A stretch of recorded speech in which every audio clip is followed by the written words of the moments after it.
அமைச்சர் பதவி இல்லாத விரக்தியில் சாய் சரவணகுமார் அபத்தமாக காவல்துறை மீது குற்றம் சுமத்துவதாக உள்துறை அமைச்சர் நமச்சிவாயம் கண்டனம் தெரிவித்துள்ளார்.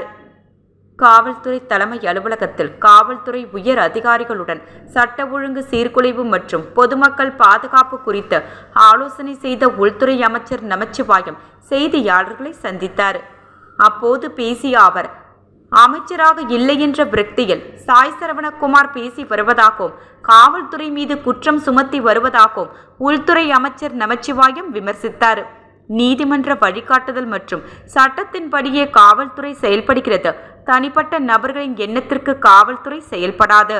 சாய் சரவணகுமாரின் கற்பனைக்கெல்லாம் காவல்துறை நடவடிக்கை எடுக்கும் என்று எதிர்பார்த்தால் சரியானது இல்லை, அது அபத்தமானது என்று கண்டனம் தெரிவித்தார். புதுச்சேரியில் புதிய செயலிகள் மூலம் குற்றவாளிகளை கண்காணிக்கும் திட்டம் விரைவில் தொடங்கப்பட உள்ளது.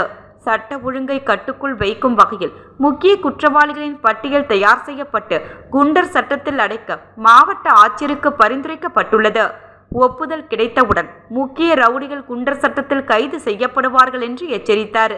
மேலும் தீபாவளி பண்டிகை நெருங்கி வருவதால் சட்ட ஒழுங்கு பாதுகாப்பு மற்றும் போக்குவரத்து நெரிசலுக்கு தீர்வு காணும் வகையில் புதிய நடைமுறைகள் அமல்படுத்த உள்ளதாகவும் அமைச்சர் நமச்சிவாயம் தெரிவித்தார்.